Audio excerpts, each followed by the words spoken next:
Meu nome é Silvia e, aos 32 anos, eu nunca imaginei que uma ceia de Natal mudaria minha vida para sempre. Todos aqueles anos pisando em ovos ao redor da minha mãe, Carla, esperando por uma aprovação que nunca veio. Naquela noite, rodeada por vizinhos e amigos da família, acreditei que as coisas poderiam finalmente ser diferentes. Eu não fazia ideia de que ela usaria seu brinde para anunciar que eu era seu maior erro, ou que, após décadas de silêncio, eu finalmente encontraria minha voz. Antes de mergulhar nesta história, deixe um comentário me dizendo de onde você está assistindo. Curta o vídeo e se inscreva se quiser mais histórias sobre como encontrar força quando você mais precisa. Crescer em um bairro nobre de São Paulo, com Carla e Jorge como pais, era como andar numa corda bamba sem rede de segurança.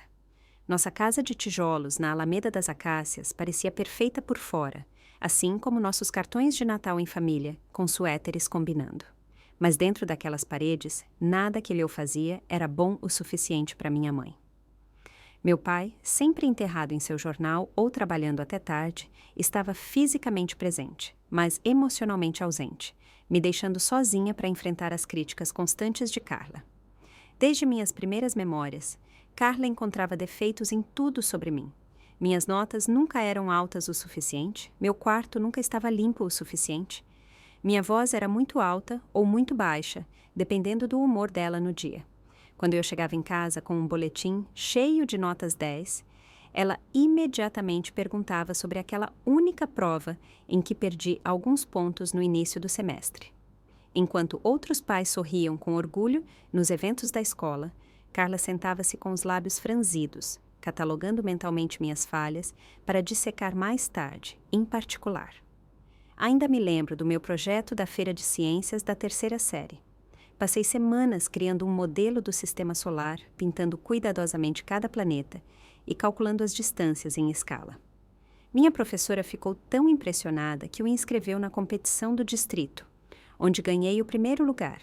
A maioria dos pais ficaria em êxtase, mas não Carla. Enquanto o diretor me entregava a medalha de ouro, eu a vi na plateia, de braços cruzados, a boca rígida. Mais tarde, na frente da minha professora e de vários outros pais, ela apontou que Júpiter estava um pouco deformado e que minha caligrafia nos cartões de informação era desleixada. O orgulho que borbulhava dentro de mim murchou instantaneamente, substituído pela dor familiar da inadequação. A formatura do ensino médio deveria ter sido uma celebração, mas Carla garantiu que se tornasse mais um exercício de humilhação. Eu havia sido selecionada como uma das oradoras da turma, uma honra que trabalhei duro para conquistar. Naquela manhã, arrumei meu cabelo com cuidado e vesti o vestido novo que economizei para comprar com meu trabalho de meio período na livraria local. Quando desci as escadas, Carla começou a criticar imediatamente. "Seu cabelo parece estar com frizz", disse ela, estendendo a mão para enfiar rudemente uma mecha atrás da minha orelha. "E esse vestido faz seus ombros parecerem largos. Você não poderia ter escolhido algo mais lisonjeiro? Todos estarão olhando para você." No que deveria ter sido um dos dias mais orgulhosos da minha vida, sentei-me no palco com os cartões do meu discurso tremendo em minhas mãos, ouvindo apenas as críticas dela ecoando em minha mente. Mesmo depois de eu ter feito meu discurso e sido aplaudida de pé, Carla apenas comentou que eu havia pronunciado uma palavra errada e apressado a parte do meio. O padrão era implacável. Carla precisava ser o centro das atenções o tempo todo, mesmo que isso significasse diminuir sua própria filha. Em reuniões de família, ela interrompia minhas histórias para contar as dela.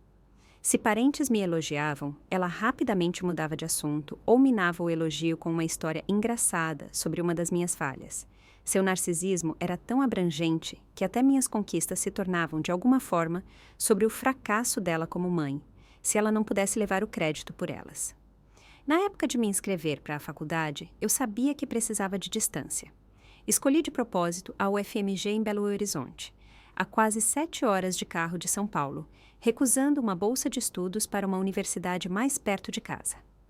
No dia em que minha carta de aprovação chegou, Carla fez questão de mencionar que a filha de sua amiga Sônia havia entrado na USP. Quando expliquei que a UFMG tinha um excelente programa para o meu curso, ela simplesmente disse: "Bem, Suponho que eles tenham que aceitar alguém. Aqueles 4 anos em Belo Horizonte foram como vir à tona depois de quase se afogar. Pela primeira vez, eu podia respirar sem esperar por críticas. Fiz amigos que realmente gostavam da minha companhia, professores que elogiavam meu trabalho, e, lentamente, comecei a construir a confiança que havia sido sistematicamente desmontada durante toda a minha infância.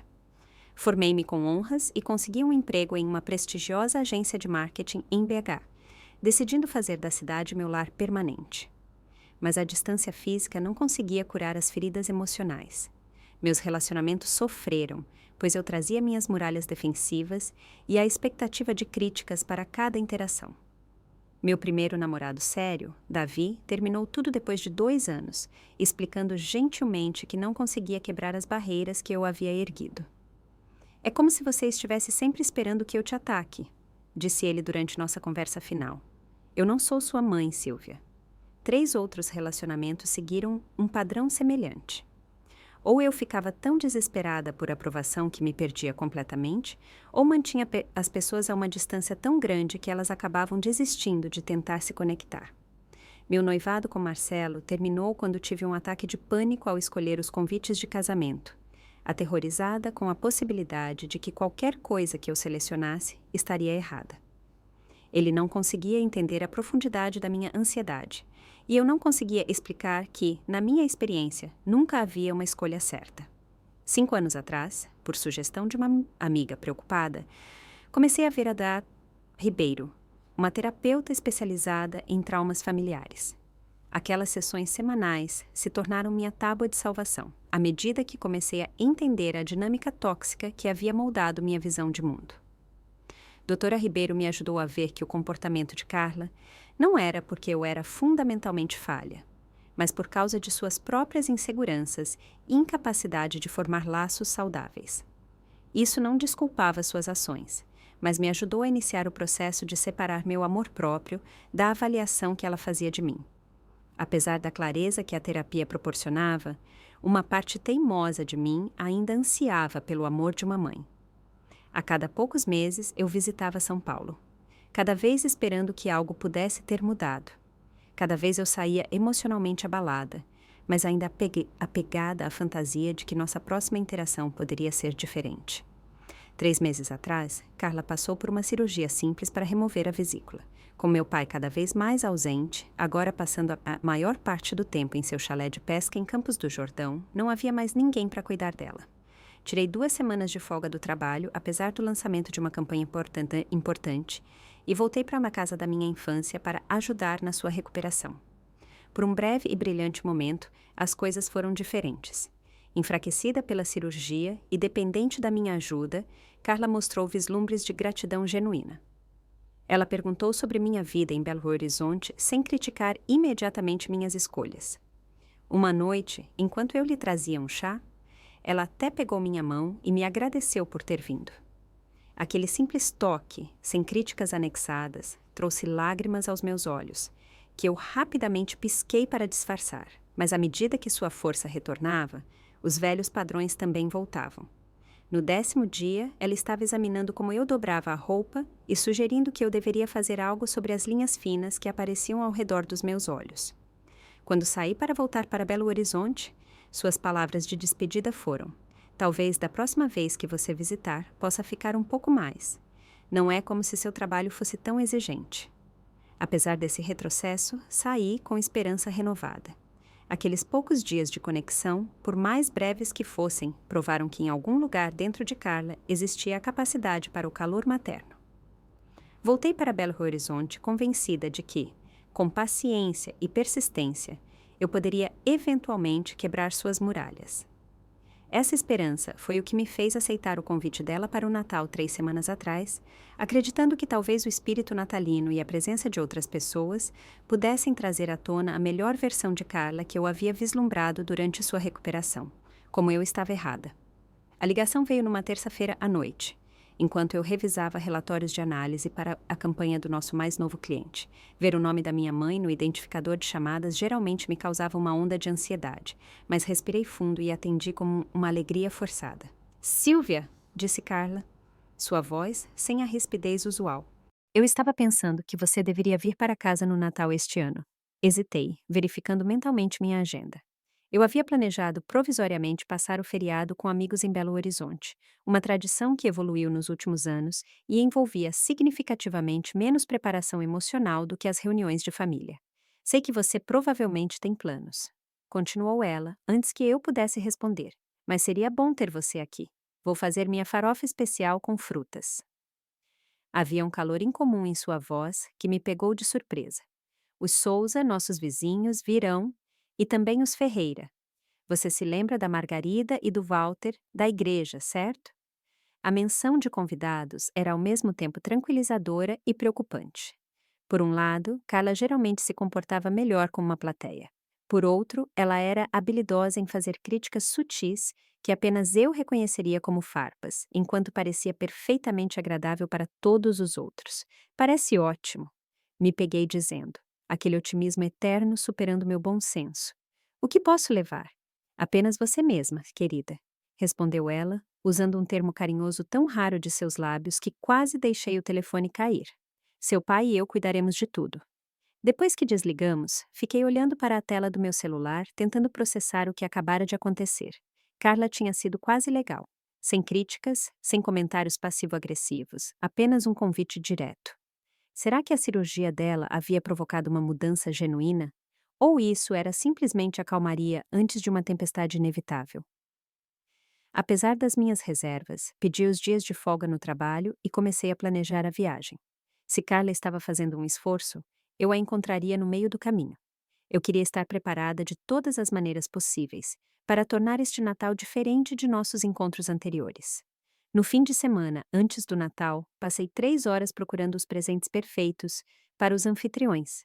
Eu sabia que não deveria levar comida que pudesse competir com a culinária de Carla. Então, selecionei uma garrafa de um Malbec caro, de uma vinícola boutique e uma torta de chocolate artesanal de uma confeitaria premiada de Belo Horizonte. Cada escolha foi cuidadosamente calculada para ser impressionante, mas não ameaçadora para a posição de Carla como anfitriã.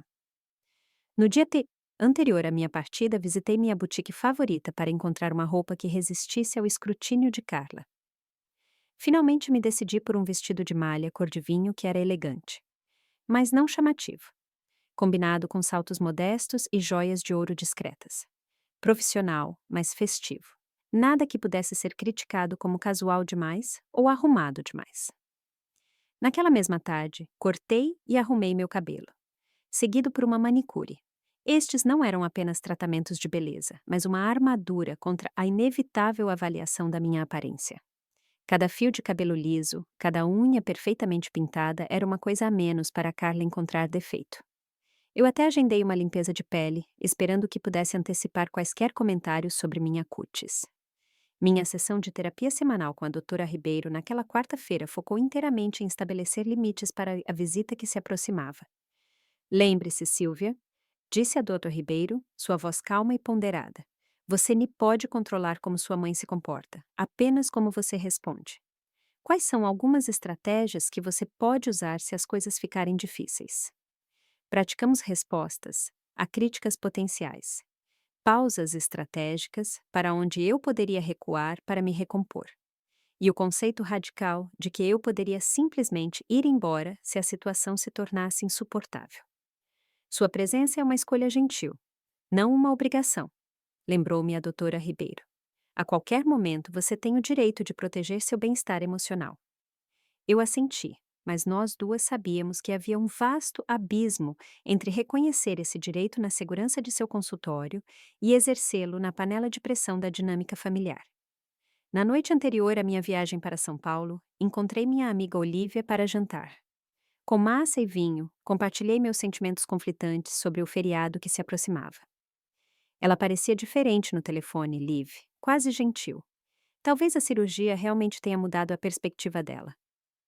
Olívia, que havia testemunhado as consequências de inúmeros encontros familiares, parecia cética.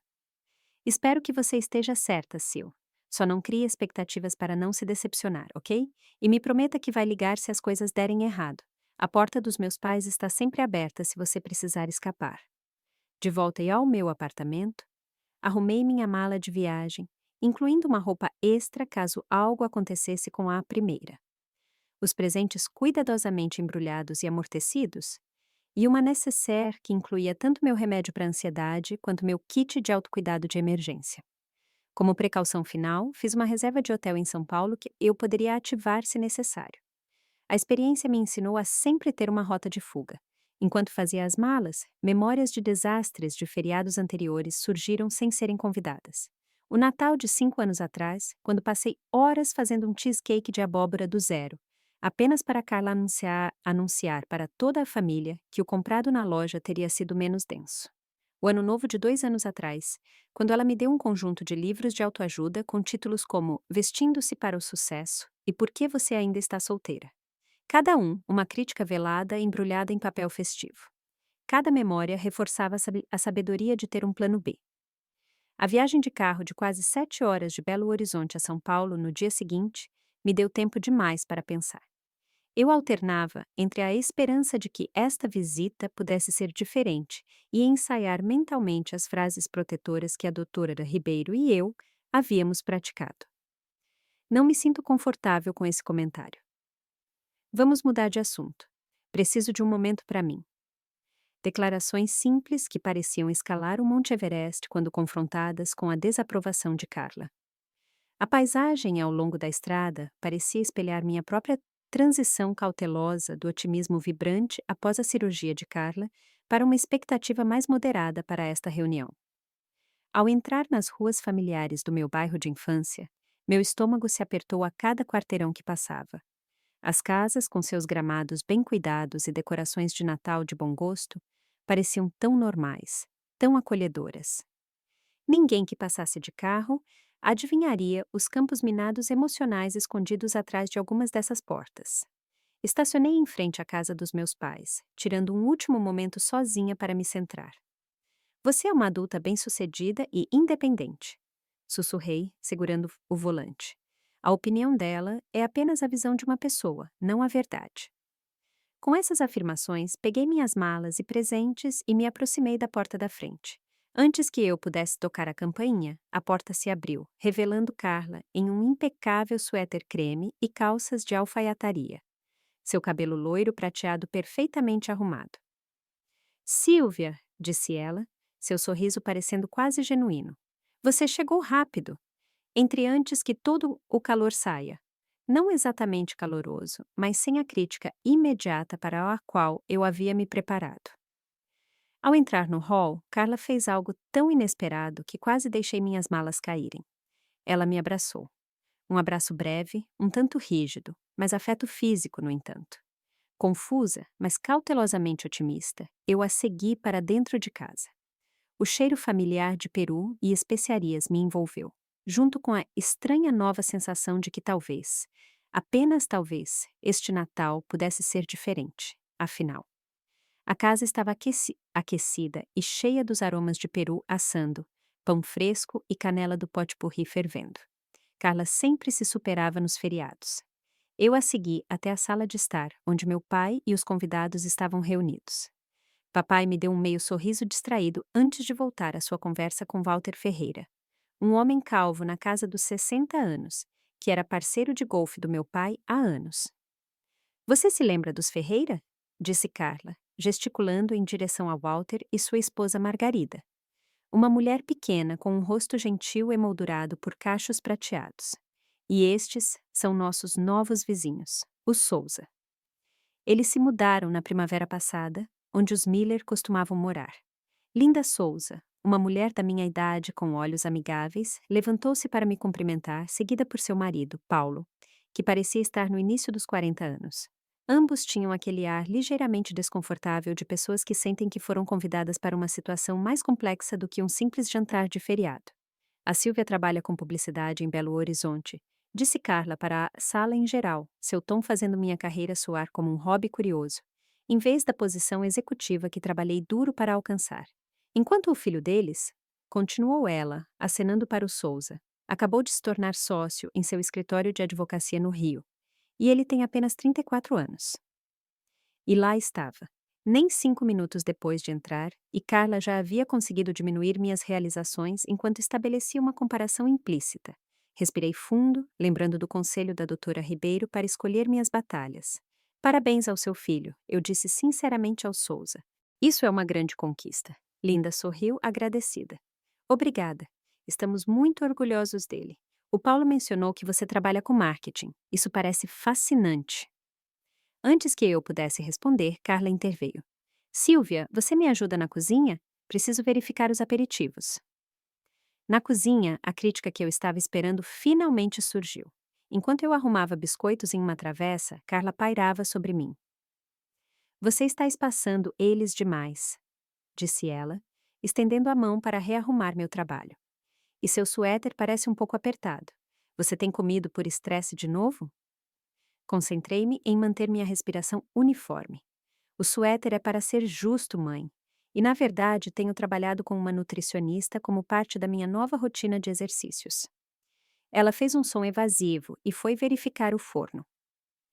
O filho do Souza acabou de comprar uma casa em Angra dos Reis, sabe? Muito bem-sucedido.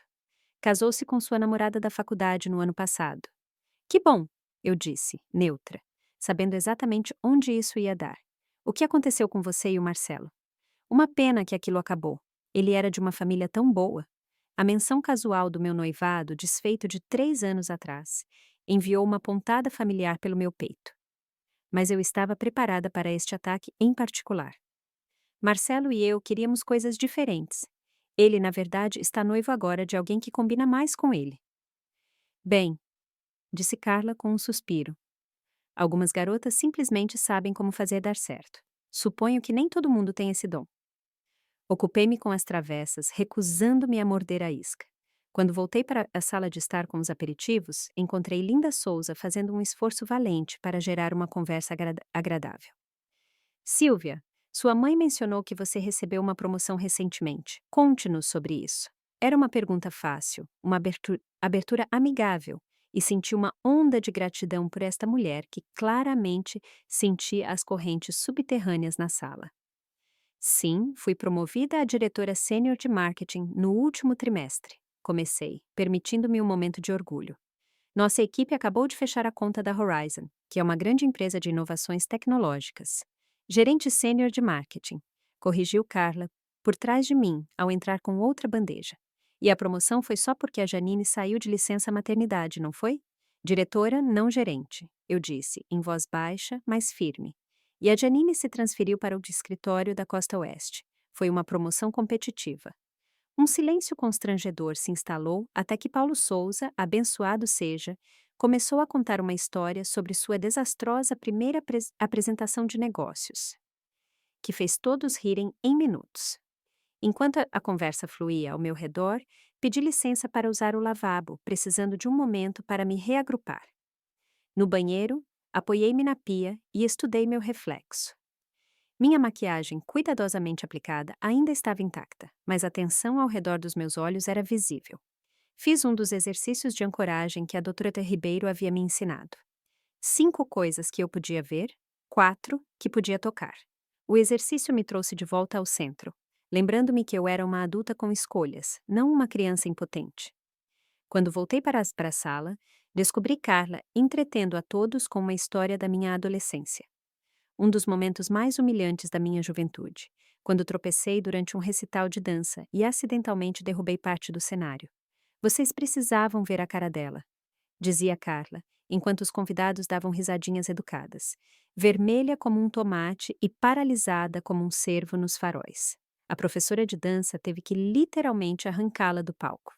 O que ela não mencionou foi que eu estava lutando contra uma febre de 38 burítoli X naquele dia.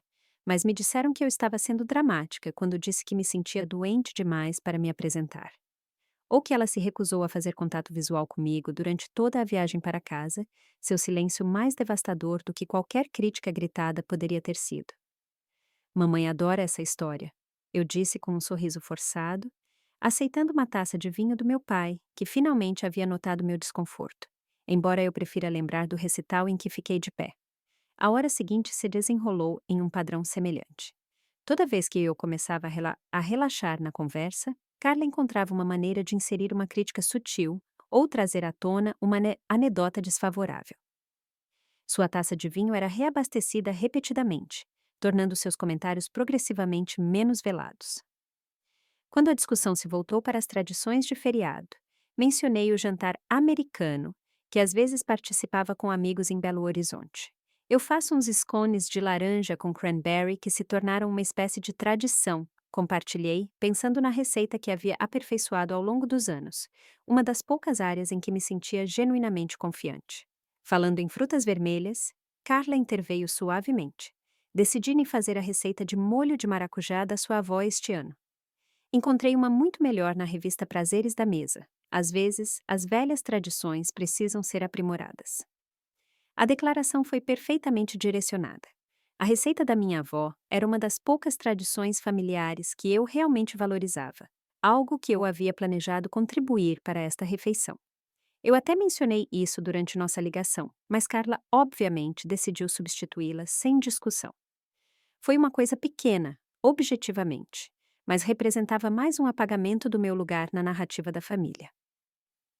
Paulo Souza, continuando seu papel de pacificador involuntário, perguntou sobre meus projetos de trabalho, me dando uma abertura para discutir tópicos profissionais, seguramente distantes da dinâmica familiar. Enquanto eu explicava nossa última campanha, notei meu pai realmente ouvindo com interesse. Este minúsculo reconhecimento pareceu desproporcionalmente importante, uma migalha de validação pela qual eu ainda estava faminta, apesar de tudo. Carla, talvez sentindo este momento de conexão, rapidamente redirecionou a conversa. Silvia sempre falou demais sobre trabalho. Algumas pessoas se definem inteiramente por suas carreiras quando não tem mais nada acontecendo em suas vidas. Os Ferreira trocaram olhares desconfortáveis.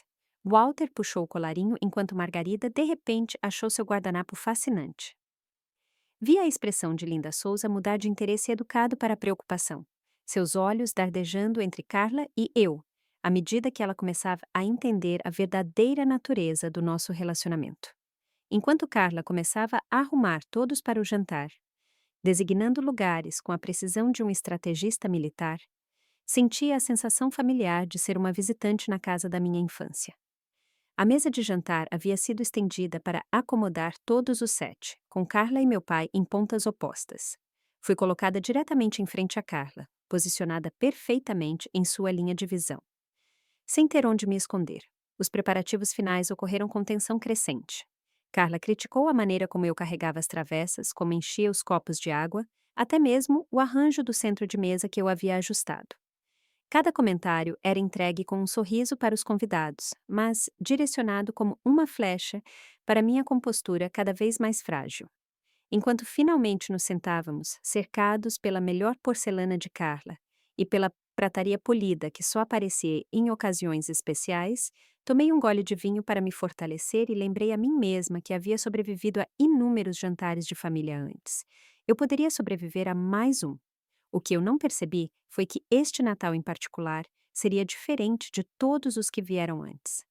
A mesa de Natal era uma obra-prima dos padrões exigentes de Carla. Pratos de porcelana com detalhes em ouro sobre jogos americanos cor de vinho, cada lugar perfeitamente alinhado com talheres de prata polida e taças de cristal, que foram presente de casamento de sua mãe. O centro de mesa exibia um arranjo de flores, pinhas e folhas secas elegantemente enroladas, ladeado por velas em castiçais de prata. Era lindo, intimidador e muito projetado para exibir o gosto impecável de Carla. Os primeiros minutos da refeição passaram naquele tipo particular de silêncio aliviado que ocorre quando a boa comida ofusca temporariamente a tensão social. Meu pai fatiou o peru com precisão cirúrgica, enquanto Carla dirigia a passagem dos acompanhamentos com a autoridade de uma maestrina. O peru está perfeitamente úmido, comentou Margarida Ferreira, claramente tentando manter uma atmosfera agradável.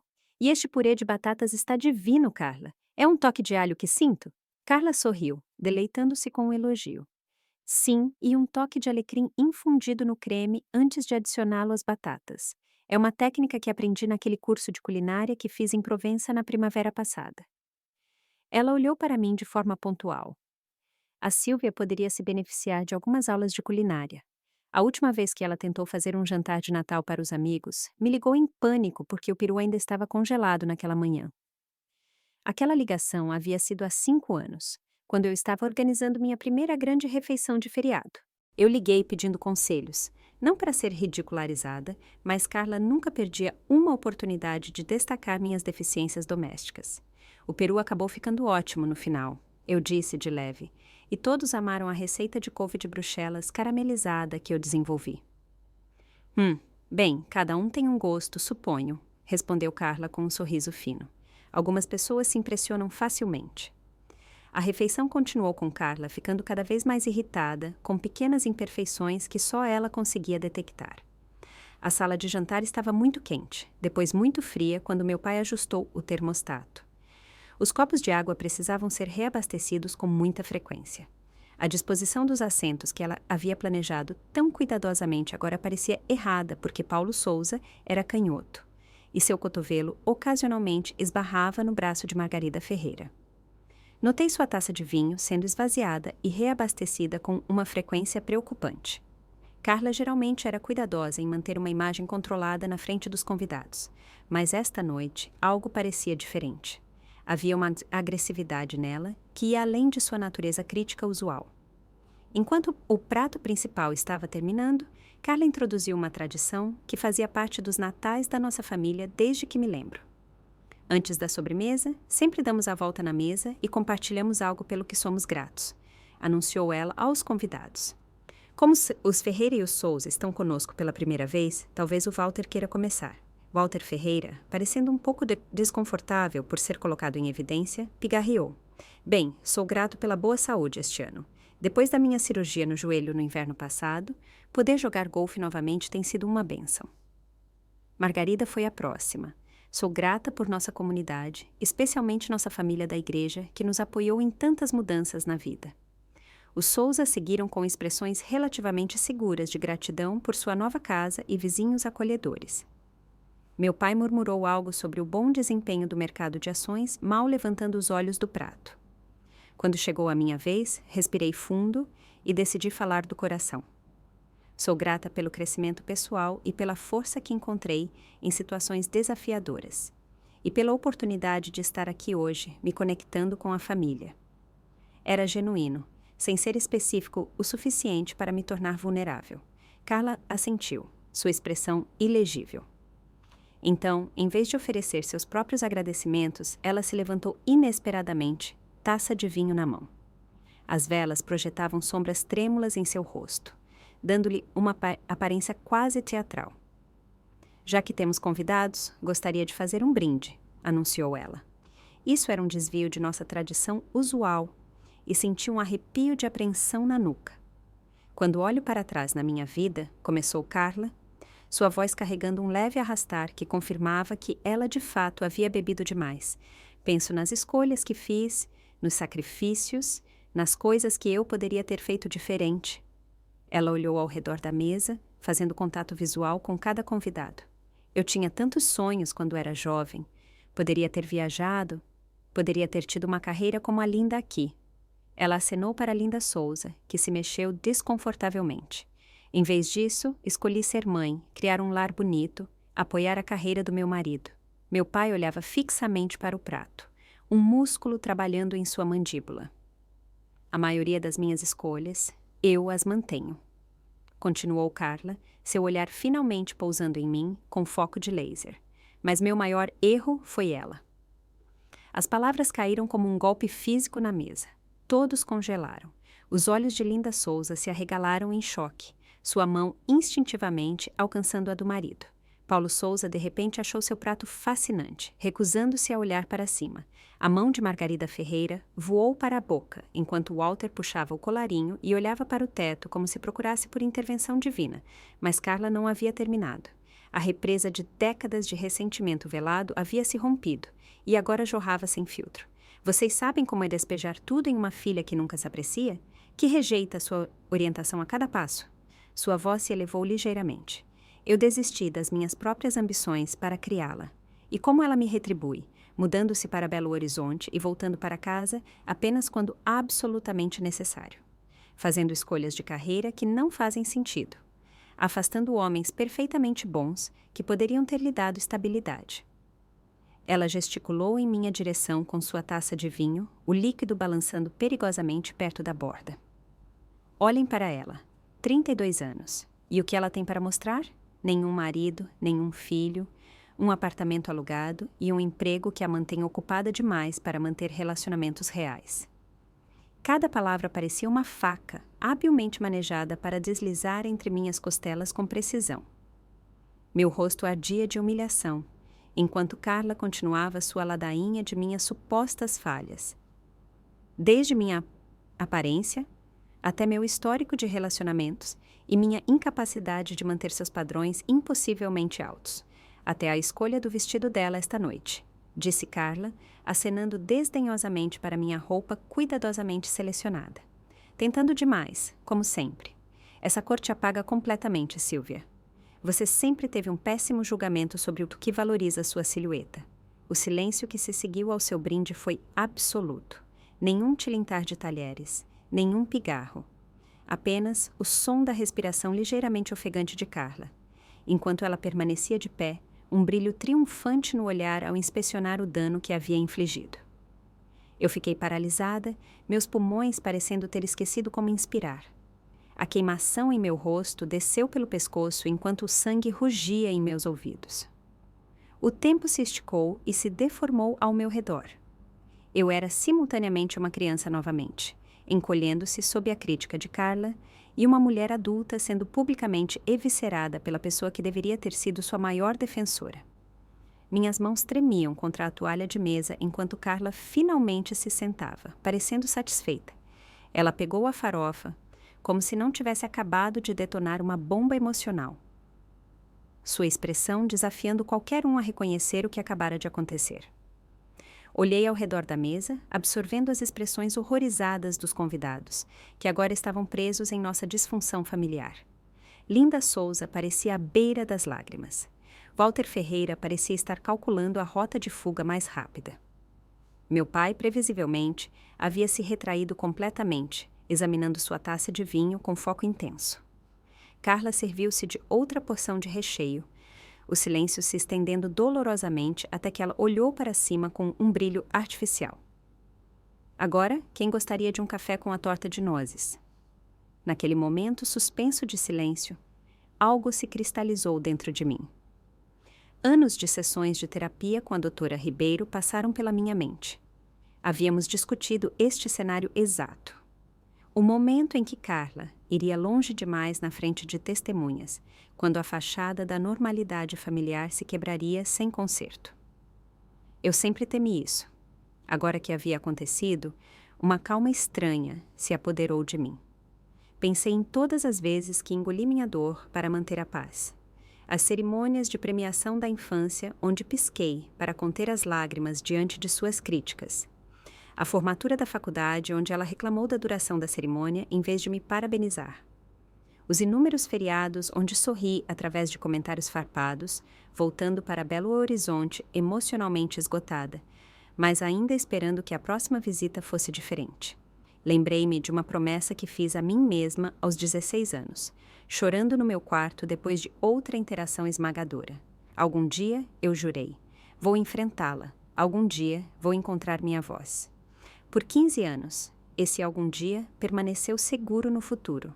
As palavras da doutora Ribeiro ecoaram em minha mente. Sua presença é uma escolha gentil, não uma obrigação. Passei uma vida inteira acomodando a crueldade de Carla, absorvendo o impacto para proteger os outros de testemunharem a disfunção, para manter a ilusão de uma relação mãe-filha normal.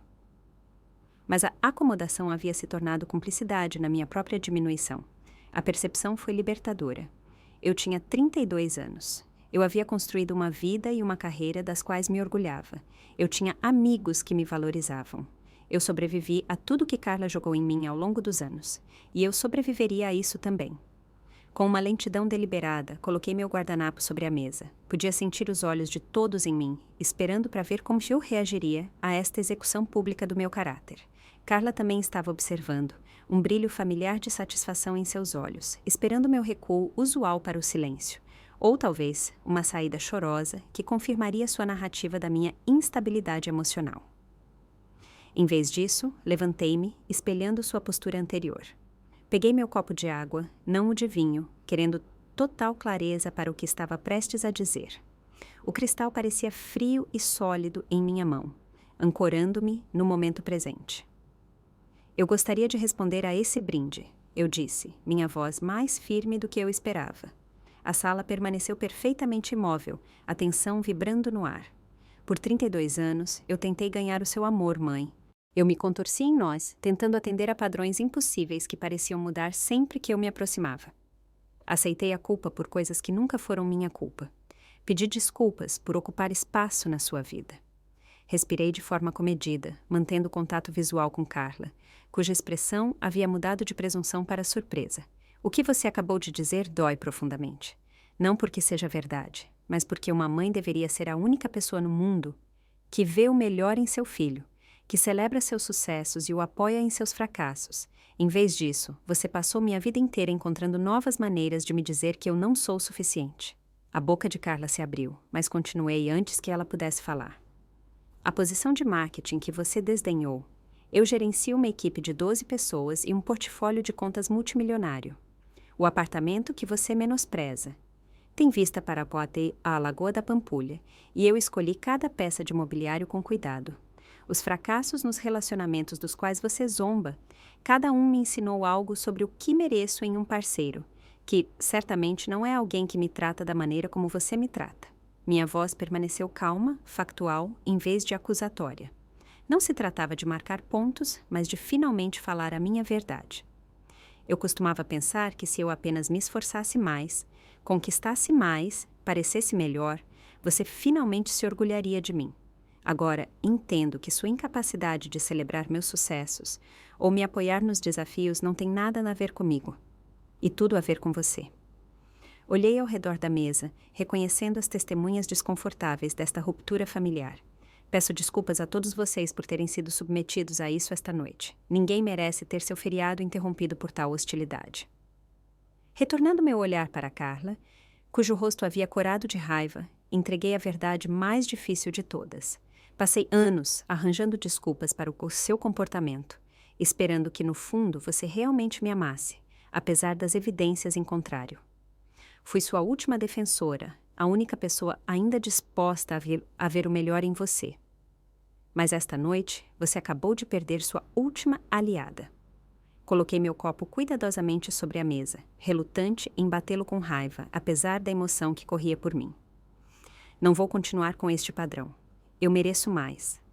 E até que você possa reconhecer a dor que causou e fazer esforços genuínos para mudar, preciso me proteger limitando nosso contato. A expressão de Carla se transformou de choque para fúria. Como ousa falar comigo assim na minha própria casa, depois de tudo que fiz por você? Este é exatamente o tipo de comportamento dramático e ingrato que eu estava descrevendo. No passado, este contra-ataque me teria enviado em uma espiral de dúvida e culpa. Esta noite, simplesmente confirmou a justeza da minha decisão. Essa resposta me diz tudo o que preciso saber, eu disse, em voz baixa. Obrigada pela clareza. Sem pressa ao drama, peguei minha bolsa no aparador e meu casaco no armário do corredor. A sala de jantar permaneceu em silêncio atrás de mim, os convidados aparentemente congelados em seus lugares. Enquanto vestia meu casaco, ouvi a cadeira de Carla arrastar para trás. Silvia, não saia por essa porta. Ela chamou, sua voz afiada com comando e uma nova nota que eu raramente ouvia dela. Medo. Virei-me brevemente, encontrando seu olhar através do hall de entrada. Adeus, mãe. Espero que algum dia você possa entender por que isso é necessário. Para os convidados ainda sentados à mesa, visíveis através da porta da sala de jantar, ofereci um pequeno sorriso. Por favor, aproveitem a sobremesa. A torta de nozes é excelente, tenho certeza. O som dos meus saltos no piso de madeira ecoou na casa silenciosa, enquanto eu caminhava para a porta da frente. Atrás de mim, pude ouvir Carla começando a construir uma narrativa, sua voz se elevando com indignação. Vejam como ela é, tão sensível, tão indisposta a ouvir a verdade. É exatamente com isso que eu tive que lidar. O ar de novembro atingiu meu rosto quando pisei na varanda, fresco e limpo. Respirei fundo. Sentindo a constrição em meu peito começar a aliviar. Minhas mãos tremiam ligeiramente enquanto eu destravava meu carro, a adrenalina do confronto ainda correndo por mim. Ao me afastar da calçada, olhei no espelho retrovisor.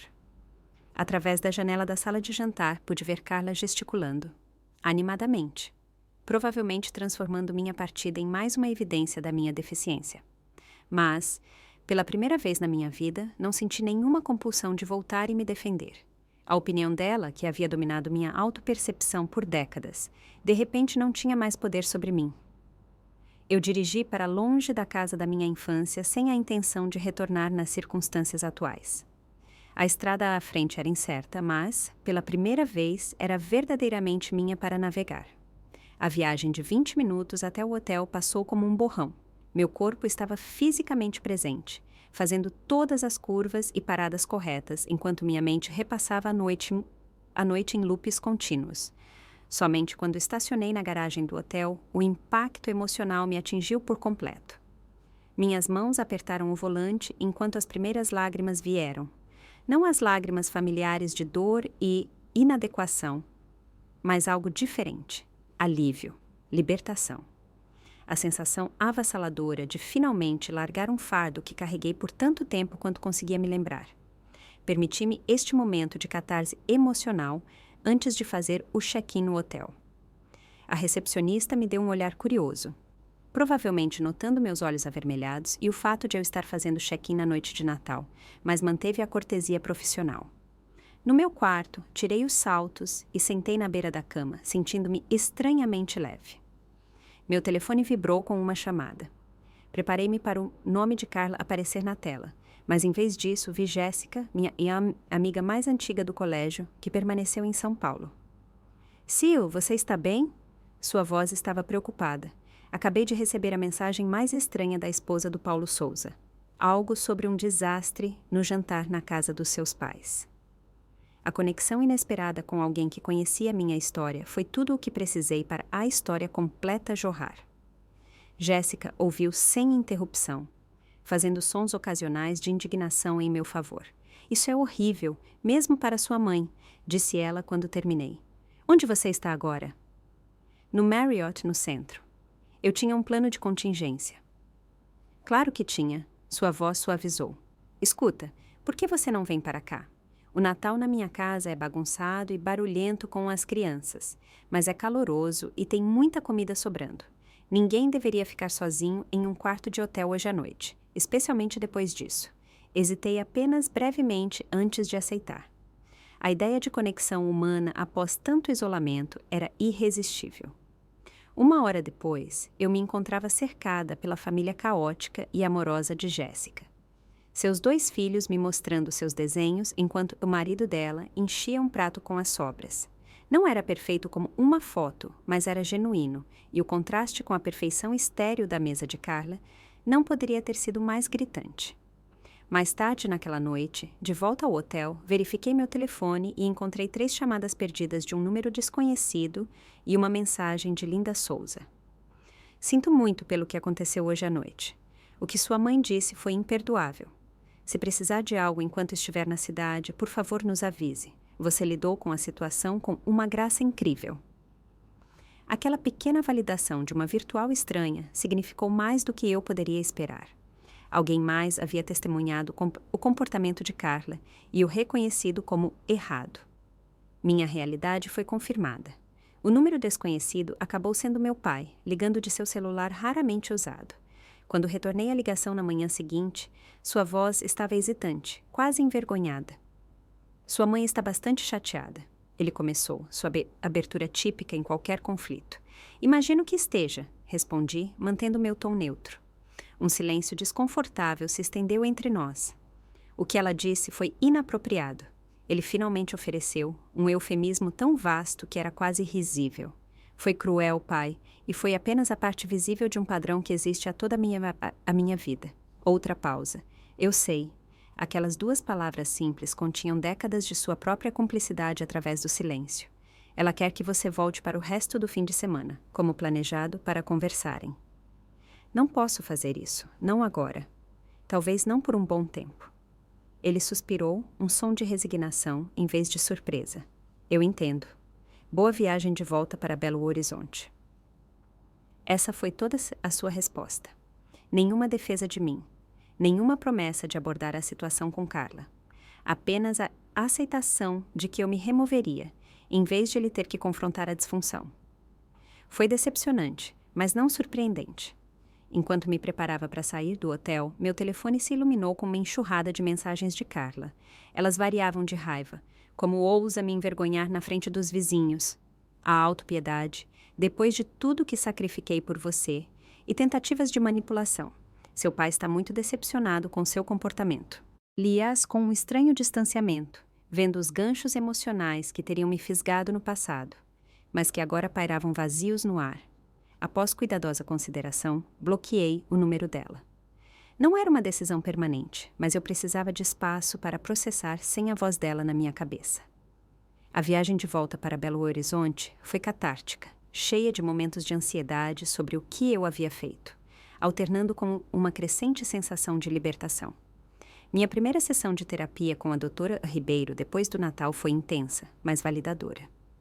Você estabeleceu um limite que já era muito necessário, disse ela, sua expressão pensativa. Como se sente, uma semana depois? Aterrorizante, admiti, mas também certo. Como se eu finalmente tivesse parado de fingir que uma casa em chamas estava apenas um pouco quente. Passamos a sessão explorando a culpa que ainda persistia. Não a culpa pelo que eu disse, que foi verdadeiro e ponderado dadas as circunstâncias, mas a culpa por não ter dito antes, por permitir que a dinâmica continuasse por tanto tempo. Você fez o que precisava fazer quando estava pronta para fazer, lembrou-me a doutora Ribeiro. A prontidão emocional não pode ser forçada ou agendada. Voltar ao trabalho proporcionou uma bem-vinda distração. Minha chefe, Raquel, notou algo diferente imediatamente. Você parece mais presente, ela observou durante nossa reunião semanal. O que quer que tenha acontecido no Natal lhe caiu bem. Compartilhei uma versão simplificada dos eventos e sua resposta foi inesperadamente solidária. Limites familiares são cruciais. Tire o tempo que precisar se as coisas ficarem esmagadoras. As semanas seguintes ao Natal trouxeram tentativas crescentes de Carla para restabelecer o contato em seus termos. Quando bloquear seu número se mostrou insuficiente, ela começou a recrutar membros da família como mensageiros. Meu tio Davi ligou no início de janeiro, seu tom cuidadosamente diplomático. Sua mãe está muito magoada, Silvia. Você sabe como ela é. Ela se expressa mal às vezes, mas te ama do jeito dela. O ano novo está chegando, e significaria muito para todos se você pudesse simplesmente ligar para ela. Talvez pedir desculpas por ter saído e superar essa situação desagradável. A velha Silvia teria capitulado em nome da paz familiar. A nova Silvia permaneceu firme. Não vou pedir desculpas por me proteger de abuso verbal. Estou aberta à reconciliação se a mamãe estiver disposta a reconhecer seu comportamento e trabalhar para mudá-lo. Mas não vou fingir que está tudo bem quando não está. O suspiro desapontado do tio Davi foi idêntico ao do meu pai. Famílias são complicadas, Silvia. Às vezes precisamos ser a pessoa mais madura. Eu fui a pessoa mais madura por 32 anos, tio Davi. É a vez de outra pessoa. À medida que o ano novo se aproximava, a ausência do planejamento de feriado com meus pais criou tanto ansiedade quanto alívio.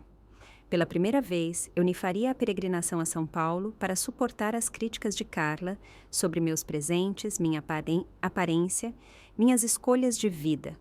Em vez disso, aceitei um convite para me juntar a amigos em um fim de semana de esqui em Bariloche, uma nova tradição, livre de expectativas passadas. O feriado em si não foi isento de momentos de luto pela relação familiar que eu sempre quis, mas nunca tive. No entanto, ao lado desse luto, havia um novo senso de possibilidade. Sem o dreno de energia de gerenciar as emoções de Carla e navegar por suas críticas imprevisíveis, me vi mais presente em minha própria vida, mais conectada com as pessoas que genuinamente se importavam comigo. O novo ano trouxe uma comunicação inesperada do meu pai. Após décadas de ausência emocional, ele me convidou para almoçar durante uma viagem de negócios a Belo Horizonte. Em um restaurante tranquilo com vista para a lagoa, Ele falou mais abertamente do que nunca. Sua mãe sempre foi difícil, disse ele, selecionando cuidadosamente suas palavras. Depois do que aconteceu no Natal, andei pensando, lendo um pouco, na verdade. Ele pareceu um pouco envergonhado com esta admissão.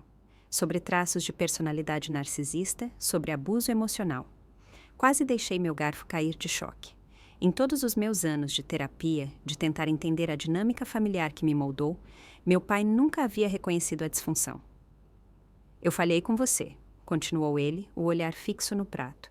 Eu vi o que estava acontecendo e não fiz nada. Era mais fácil recuar, deixá-la fazer do jeito dela, do que confrontar a situação. Não foi um pedido de desculpas completo, ainda não, mas foi o começo de uma conversa honesta. Pela primeira vez, vislumbrei a possibilidade de um relacionamento com meu pai que existia independentemente da influência de Carla. Era hesitante, estranho, construído sobre os escombros de décadas de negligência emocional. Mas era algo. Ainda estou descobrindo que tipo de relacionamento posso ter com a mamãe, eu disse a ele, mas gostaria de trabalhar no nosso relacionamento se você estiver disposto. Ele assentiu, um gesto que continha tanto arrependimento pelo passado quanto uma cautelosa esperança pelo futuro. Não foi um momento de reconciliação de Hollywood, mas foi autêntico. E depois de uma vida inteira de aparências, a autenticidade parecia oxigênio. Um ano após aquele fatídico Natal, eu estava em minha própria sala de jantar, inspecionando a mesa que havia preparado para amigos que se tornaram minha família escolhida. Os pratos não combinavam perfeitamente. O centro de mesa era um arranjo simples que eu mesma montei, e o cardápio foi um esforço colaborativo, em vez da vitrine de uma única pessoa. Era um perfeitata imperfeito, caloroso e exatamente como eu queria que fosse. O ano passado foi de profunda transformação. Sem o dreno constante de tentar ganhar a aprovação de Carla, encontrei nova energia para investir tanto na minha carreira quanto nos relacionamentos pessoais. A promoção para diretora de marketing, que Carla havia desdenhado, levou a oportunidades ainda maiores. No verão, eu estava supervisionando as maiores contas da nossa agência e orientando membros juniores da equipe. Você aborda a liderança de forma diferente da maioria dos executivos com quem trabalhei, comentou minha assistente, Zoe, um dia.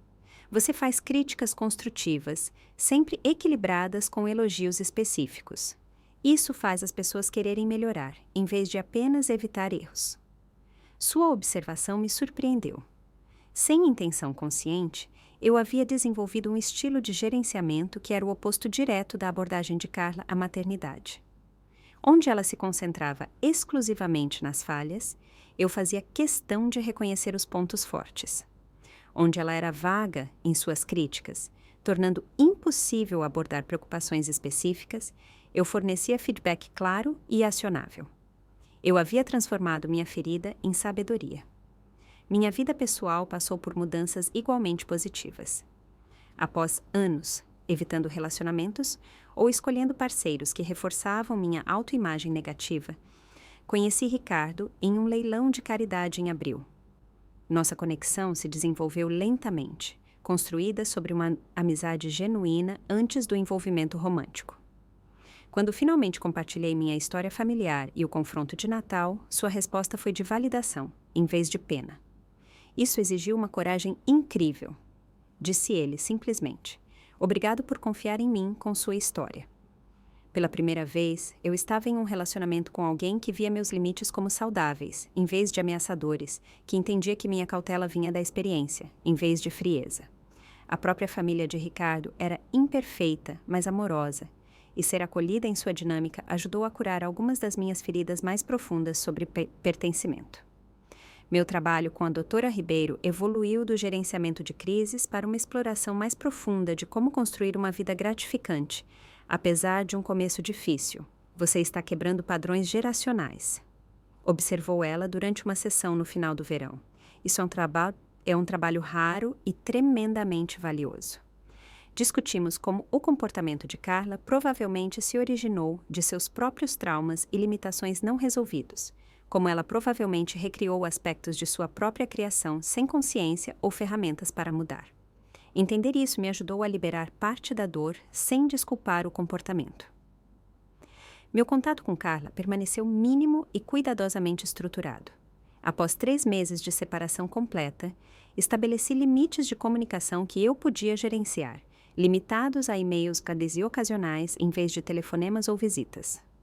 Suas mensagens continuaram a demonstrar sua incapacidade de reconhecer o dano que ela havia causado, oscilando entre justificativas defensivas e exigências por minha atenção. Eu só sempre quis o melhor para você, escreveu ela em uma mensagem. Se você apenas me ligasse, eu poderia explicar por que tudo o que fiz foi para o seu próprio bem. Eu não sentia mais a compulsão de discutir ou me defender. A percepção dela era a realidade dela, e tentar mudá-la quase me custou a minha própria. Eu respondia com atualizações neutras sobre minha vida quando me sentia emocionalmente equipada para me envolver, e mantinha o silêncio quando não. Não era a relação mãe-filha retratada nos cartões comemorativos, mas era uma que eu podia sustentar sem sacrificar meu bem-estar. No final da primavera, Carla fez uma tentativa dramática de reconciliação, aparecendo sem avisar no meu apartamento em Belo Horizonte. Vê-la parada na minha porta, segurando sua bolsa de grife como um escudo, enviou uma onda momentânea de pânico por mim. Mas o pânico foi seguido por uma clareza calma que teria sido impossível 1 ano antes. Esta não é uma maneira apropriada de reconstruir nosso relacionamento, eu disse, permanecendo na porta em vez de convidá-la a entrar. Fui clara sobre a necessidade de comunicação prévia. Eu sou sua mãe, respondeu ela, como se essas 3 palavras superassem todos os limites e feridas passadas. Você não pode simplesmente me excluir da sua vida. Não estou te excluindo. Estou estabelecendo as condições sob as quais podemos ter um relacionamento saudável. Aparecer sem avisar mina esse processo. Sua expressão passou por choque, raiva e, finalmente, uma vulnerabilidade calculada. Eu só sinto falta da minha filha. Isso é tão errado? A manipulação era familiar, mas minha resposta a ela havia mudado. Eu sinto falta de ter uma mãe que valoriza meus sentimentos tanto quanto os dela. Ambas temos emoções legítimas aqui, mas me emboscar não é a maneira de lidar com elas. Ela foi embora sem a cena de reconciliação dramática que ela claramente havia imaginado, e nosso contato voltou a e-mails ocasionais. Havia momentos em que a tristeza de nossa situação parecia esmagadora, quando eu lamentava a relação materna que sempre desejei, mas nunca experimentei. No entanto, ao lado desse luto, havia uma aceitação crescente de que eu não poderia criar esse relacionamento sozinha, e que preservar meu senso de identidade duramente conquistado não era negociável. Meu relacionamento com meu pai continuou a evoluir de maneiras inesperadas. Após nosso almoço em Belo Horizonte, ele começou a ligar regularmente. Conversas estranhas no início, que gradualmente se transformaram em trocas genuínas. 6 meses depois do Natal, ele revelou que havia começado a fazer terapia. Tenho muito a compensar, disse ele durante uma de nossas ligações, com você e na forma como vivi minha própria vida. Vê-lo começar sua própria jornada em direção à saúde emocional aos 60 anos foi ao mesmo tempo inspirador e agridoce. Perguntei-me como nossas vidas poderiam ter sido diferentes se ele tivesse encontrado essa coragem décadas antes. Mas, como a doutora Ribeiro costumava me lembrar, a cura acontece quando estamos prontos para ela, não quando seria mais conveniente. Enquanto dava os retoques finais na minha mesa de Natal, 1 ano após o confronto, refleti sobre como minha vida havia mudado fundamentalmente. Aprendi que falar a verdade, embora doloroso, cria a possibilidade de uma conexão autêntica. Descobri que a família é definida pelo comportamento, em vez de sangue, e que a família escolhida pode fornecer a aceitação e o apoio que a família biológica às vezes não pode. Mais importante, descobri que estabelecer limites não é egoísmo, mas essencial. Que se proteger de relacionamentos tóxicos cria espaço para que os saudáveis floresçam. Quando meus convidados chegaram para o jantar, a conversa e as risadas fluíram facilmente. Durante nosso brinde antes da refeição, me vi tomada pela emoção, olhando para o círculo de rostos ao redor da minha mesa. Pessoas que me viam e me aceitavam exatamente como eu era. Sou grata por todos vocês. Eu disse, erguendo minha taça, por me ensinarem como é o amor e o apoio verdadeiros. E sou grata pela minha própria jornada, por mais difíceis que algumas partes dela tenham sido. Às vezes, as conversas mais difíceis levam às descobertas mais importantes. Mais tarde, depois que os pratos foram lavados e meus amigos partiram, sentei-me sozinha em meu apartamento silencioso, saboreando a paz de um feriado verdadeiramente feliz. A jornada em direção à cura estava em andamento, com contratempos ocasionais e novos desafios. Mas, pela primeira vez na minha vida, eu estava avançando, livre do fardo da necessidade constante de ganhar uma aprovação que nunca poderia ser dada. Eu estava, enfim, me tornando plenamente eu mesma. Se você já teve que estabelecer limites difíceis com membros da família, adoraria ouvir sua experiência nos comentários abaixo. Como você encontrou a coragem para falar a sua verdade e o que te ajudou a se curar depois? Por favor, curta este vídeo se minha história ressoou com você. Inscreva-se para mais conteúdo sobre crescimento pessoal através de experiências difíceis e compartilhe com quem possa estar lutando com dinâmicas familiares semelhantes. Lembre-se de que seu valor não é determinado pela capacidade dos outros de vê-lo e que, às vezes, a coisa mais corajosa que podemos fazer é nos afastar de relacionamentos que nos diminuem em vez de nos nutrir. Obrigada por ouvir minha história e desejo-lhe força em sua própria jornada em direção a uma vida autêntica.